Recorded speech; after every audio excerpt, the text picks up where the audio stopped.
Good morning, everybody. Welcome back to the channel. It is nippy outside. We are down into the lower single digits, and yeah, it's chilly. You know it's chilly if I break out my snowmobile gear. I do not like wearing this to the barn. I tend to not like to smell the farm when I'm out with my buddies snowmobiling, but we'll give it a good wash. But anyways, guys, hit that like and subscribe button. Follow along. Today we're going to be cleaning out this lagoon, which I don't think is going to take a full day, but I am concerned about the amount of sand in there. Those of you guys who have followed me for a while remember me digging sand out of this lagoon. I dug the outside ring, what I could reach, with just our regular excavator. I was able to get like 15 foot around the outside, but it's been 2 months now since I've done that. And there was the sand that was in there, I'm sure has settled its way out. So I'm sure there's a lot of sand in there. Not looking forward to that, but we're gonna pump the liquid out and see how much we got, so that way when the long arm excavator gets here, we can dig that out. So again, follow along, guys, see what we get into here. Well, somewhere along the lines last night, I screwed up here. I opened the knife valves. In fact, they were frozen open this morning. I say this morning, about 20 minutes ago. So I crawled underneath there and I just tapped them with a rubber mallet, and the knife valve shut. But my thought is maybe yesterday afternoon, after I had finished emptying the other lagoon, this was setting with the valve shut. While I moved everything up to the other lagoon, I didn't think that they would freeze. Maybe a little bit froze down there, enough for it to catch and freeze up. I'm not sure. Not sure what happened. But yeah, currently we're setting with a frozen pump. So it's quite possible spreading is going to be not a thing today. But we'll see here. I got a big bar we're going to put down in the PTO there, see if we can get it broke free at all. If not, maybe I'll put a tarp over that whole thing and just let the salamander set on it for a few hours. So I screwed up. That sucks. Well, I just popped open this side inspection hole here, and there's your bad news. It did not drain. So that's not good. This is all still liquid in there. The good news is there's really not much any sand buildup in there. And being that that's liquid, once I get the pump freed up, it should flow fine. My worry was that it was frozen right here under this hood where manure gets to the pump. That's when you run into serious trouble. But given that's the case, I think we'll be good once I get this pump warmed up enough to turn. Hopefully. I don't know what the heck happened. It shouldn't have froze. I got manure on my eyes. It should not have froze in 4 hours on the bottom like that, but it's possible, I guess, if it was, 10, 12 degrees last night and it did sit for 4 hours while we moved stuff, maybe it froze just enough on the bottom there. I don't know, because like I said, those knife valves were open earlier. I should have videoed it because you guys probably aren't believing me, but they were open and they were frozen open. Now, I didn't look up inside of the knife valve to see if that layer was frozen, which it is, because when I open them up now, you can see there's frozen manure. But I didn't earlier because the manure where it drips is frozen around the outside. So without crawling completely underneath and looking up, you can't see. But yeah, this is all on me. I can't believe this. But hopefully, like I said, being that that's still liquid out there, hopefully all I got to do is warm up that housing enough to get that to turn. Then we should be good to go, I hope.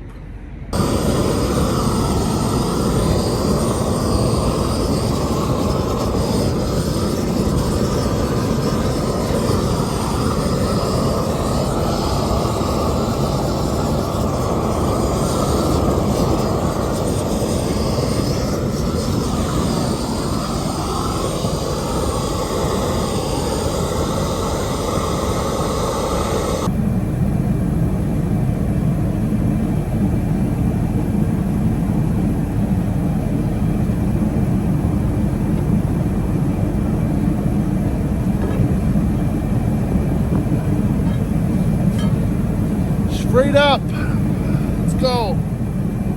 So the next thing I got to do is get these knife valves underneath. They're both open right now, but like I said, they got some frozen manure on them. We got to get those freed up because obviously I got to keep it drained. And also, when I get a load on it, if for some reason manure won't come out, which that bottom pipe might be frozen with the way this header pump's set up. I know the manure is not all the way up to the top pipe, but for some reason, if something screws up, you kind of got to have a plan B. Pulling that drain plug is a good plan B. So we got to get those freed up and thawed out. All right, well, that was a waste of about an hour and a half, but definitely could be worse. Hopefully we go up, we put a load on it, manure comes out the back, and we could just hammer stuff out. But it certainly would have been nice if I could start that, like I said, an hour and a half, 2 hours ago. So, oh well, live and you learn. There's making sure you push the valve to open the valves, and then there's making sure manure is coming out of the valves. That's where I went wrong. So, like I said, next time, we're gonna have to be a little more observant, I guess. I just assumed when there wasn't much manure coming out last night, that it's because I had already drained the tank. I drained the tank after every load. Those are the lines you guys see in the fields. So I just assumed, well, it must be it all drained out. I was wrong. Also, you guys should have seen me a minute ago. My whole face was covered in manure. And this is off the bottom of that last lagoon, so it is just rough, ripe stuff. So, yeah. I'd take a shower at lunch just to get the smell out of my mustache. You get a little bit of that pungent stuff in your mustache right below those nostrils. And, woo, a little rough, but that's farming. Not complaining, just saying. Anyways, wish me luck. All right, well, at least we're in a nice warm tractor now.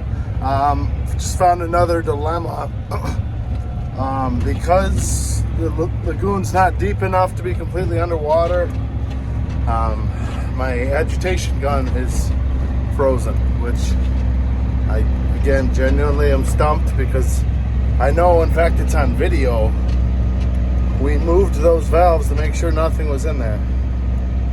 The valves did open, like you could see it opening, so there must be something in there somewhere a little bit frozen. So that's kind of a bummer. It'd be nice to be able to stir, but at the same time, we're digging the sand out anyways. So whatever, we're just gonna haul the liquid. Yeah, I might actually just kick this on right here just to see if manure is gonna fly or not.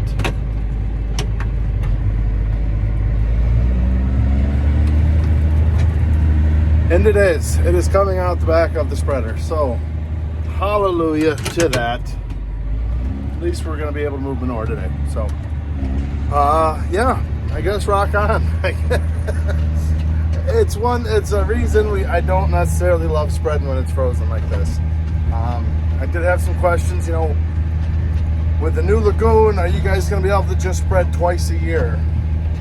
Technically, on paper, the farm should have 6 months worth of storage now. Yes. So the technical answer is yes, we are able to. I do not like having full lagoons.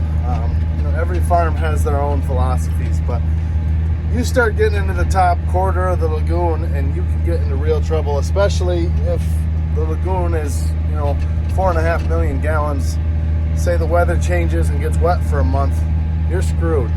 You're gonna have to go in the mud, which defeated the whole purpose of waiting for ideal conditions or times anyways.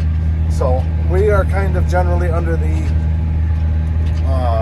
whatever the word is, plan to when you can spread. Now, I would love not to have to spread right now. However, we had to get that old lagoon emptied because we have to get it dug out because the construction crew, pretty much all they have left is the driveway for that new lagoon, and they have to fill in the old lagoon. So we, in order for them to do that, obviously we had to get it empty. So that's why we're spreading right now. And then, as I said in yesterday's video, if we're gonna have the excavator here to dig sand out anyways, we might just as well dig out both lagoons. You can't dig out a lagoon if it has liquid in it. So I said, well, I'll just move the pump up to the little lagoon, we'll suck that out and we'll dig that one out too. Excavator's coming Saturday. I've got a doctor's appointment tomorrow, which just leaves Friday. And don't put off till tomorrow what should be done today, right? Something like that. I think that's how it goes. So we're doing it today for the simple reason of, if I were to have waited until Friday and then this issue was happening, the liquid that was in the tank would not have been liquid. It would have been a solid block of ice. We would have been in real trouble. We'd have had to probably unhook it in the shop for the day to thaw out, which means we would have been kind of up Shit's Creek, so to speak. So that's why we're spreading today when it's single digits. Not ideal. Nothing's ever really ideal. You just go when you can go. That's why we're going. So you deal with cold weather headaches, like things being frozen, like having to drain things and having to check that things drained that you drained. And then probably checking again. In a perfect world, you'd go up and check it again. In a perfect world, I would live, right by the farm. In a few hours after draining, I would come up, I'd start the PTO, and I'd run those knife valves again, because then any little bit of liquid that was going to be dripping down into those valves wouldn't be liquid anymore. It'd be frozen by then. So you would know that everything was thawed out. That would be what you would do in a perfect world. It is not a perfect world. So this is what we're doing, and you guys get to tag along with me while we deal with it. So, hell yeah, first load off. Let's just go at it. Let's get her done. All right, well, we're headed home for lunch now. I was only able to get about 8 loads out just because we had such a late start. We are up to 16 degrees. Yes, I realize I have a check engine light on. I've got through a code, something about the turbo communicating with the computer, something like that. So she's got to get to the dealership at some point. Check these things out. Look at that. That's pretty sick, ain't it? My wife made me up 4 or 5 of them for Christmas just to see if this was a design that I liked. This is a Richardson 112. They were pretty expensive to make. Only getting 4 of them. I think she said they're $25 a piece or something. But I'm gonna price those out and see if I can get that price down some. And if I were to buy in bulk, get them local. I guess she got them on Etsy or something. So Etsy takes a cut, and then you pay the shipping and all that. I'm gonna go down to a lady right down here in Leicester and see what she charged me to make up these hats. But what do you guys think of that design? I think that's pretty sick. Like I said, Richardson 112. They're the only hat big enough to fit my fat head. And mesh backs, you wear them in the summertime. Let me know what you guys think about those. If that's something that people like. My wife's working on making a website for me. So we'll get a website made up, and maybe we could get to selling some of those things. If you guys like them. If not, then just tell me they suck. It is what it is. Gonna head home, get some lunch, fuel myself up. We'll come back and get right after it. Good news, after about the 3rd load, my agitation gun, the ice worked its way through and broke free. So that lagoon is agitating, and it's thicker than thick, as always. Lots and lots of sand up there. So we should be able to get it sucked pretty well out today. If not, we'll finish tomorrow, late afternoon when I'm back from my doctor's, or Friday. Rock on. All right, well, we're rocking along here. We're painting it right on thick. This field is perfectly flat, and there's nowhere for any manure to escape. So we might just as well paint it thick. As I said in yesterday's video, this corner here hasn't had any liquid or sand yet. So now we are putting it on thick here. When we get to spreading sand, probably spread all this area over here. Kind of see where the stalks are all standing quite a bit better. That's where we haven't really put anything yet. So when we all sand, I'll have those guys bring it over to this corner over here. This field here is, I believe, 74 acres. So should be plenty of space to haul sand out of this upper lagoon out to here. So yeah, I'm not honestly sure how much more liquid is left in the lagoon I'm pumping out of now. I wouldn't be shocked if I'm out soon. I also wouldn't be shocked if I got enough for the rest of the day. It's hard to tell with a frozen crust on top. I am stirring, trying to break it up, but the ice is pretty thick. We haven't touched that lagoon in a couple months. So yeah, but this stuff I'm hauling right now is basically sludge off the bottom. So like I said, I wouldn't be shocked if we run out here pretty quick, which is totally fine. You know what, guys, I'm probably not gonna have a voice tomorrow. If any of you guys are Clint Black fans or just fans of old school country music voices, do me a favor, get on TikTok. I just came across my feed. I've been listening to it for like 2 hours on repeat now. Clint Black, Killin' Time voice isolation. It's just his voice singing that song, Killin' Time. And I've been singing at the top of my lungs for like 4 loads now. If you're at all a fan of old school country music, or especially Clint Black, get on TikTok. It might be on YouTube, I don't really know. But look that up. You won't be sorry. That was awesome. So if I lose my voice, that's why, just so you guys know. All right, well, it is 3:30. I got to run and scrape barn. Jack's running to school actually to pick up my daughter. My wife's in Syracuse for the night for work. So he's going to go and pick her up. She's pretty excited. Grandpa come pick her up from school. And Todd and Caleb have a basketball game. Caleb's the JV coach. Todd does the book, so they're getting ready to head out too. So I'm going to stop so I can clean barn. But we learned our lesson. So we are parked on a big slope here and draining this absolute pudding out. So the proof is literally going to be in the pudding here. You can see this is my rock trap, and that's my pump drain. So things are open and they are draining. Look at this stuff. This is thicker than it comes out of the cow. But that's what happens when you agitate all day long and you've got 3 foot of sand. The old sand manure to liquid ratio is a little off. Also, guys, remember half of this lagoon is dry cow manure. Their manure is very, very dry to begin with. So, boy, look at all this frozen manure. This is just from draining every load. It freezes on there. So, yep, good deal. That front one was frozen, so I'm glad that it finally opened up. I can't get up out of here. Whew. Yeah, good deal. All right, we just popped the hose off here to drain this out. Unfortunately, because of that curb and the elevation difference, there's no way to get it to drain back into the lagoon, but popped it off right there, drained it all out, and I'm gonna come back out in a little while, put that back on once it's done seeping out. So that way it's on and I don't have to do that on a cold morning. So, oh yeah, gonna go bed that group, clean that group, and go from there.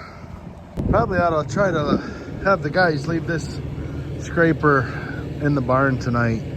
Generally everything gets unhooked outside, but this thing's got an extra probably 1,000 pounds of frozen manure on it. Usually those whole holes are open, those squares, and yeah, it is significantly heavier than it usually is. But anyways, guys, got this fresh group all cleaned, put down some fresh bedding.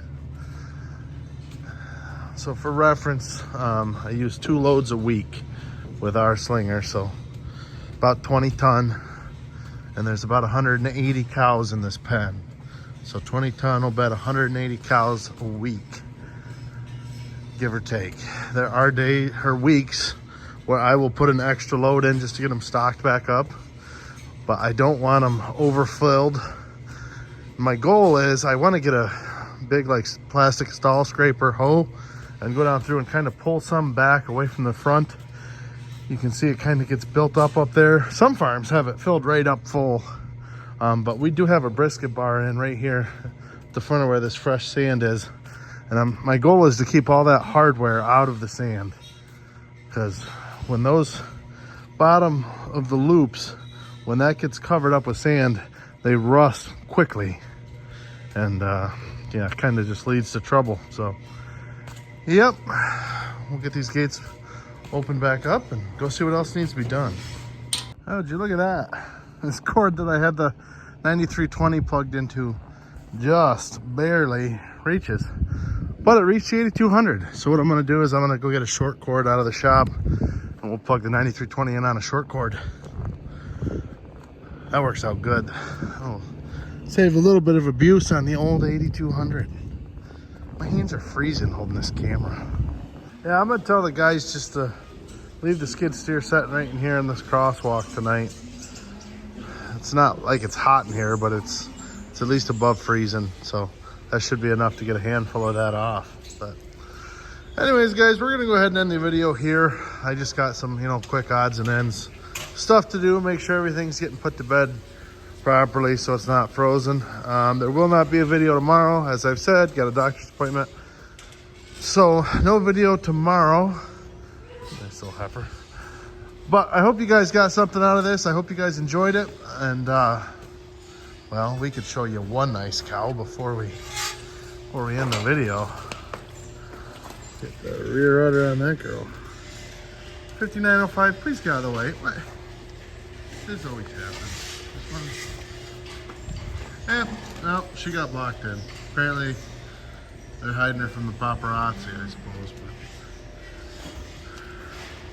5188 back there. She's just a real dairy heifer. Clean cut. Uphill run. Nice heifer. Anyways, guys, we're going to end the video. There we go. I should probably stop. I could sit in here all day. Look at the rear udder on that girl. Woo. Anyways, guys, video's over. Cut. I can show you that Hancock, but I'm not gonna. Hope you guys got something on this video. Hit that like and subscribe button, guys. Tell everyone about the Goofy Dairy Farmer on YouTube. See you guys in the next one. Thanks for watching.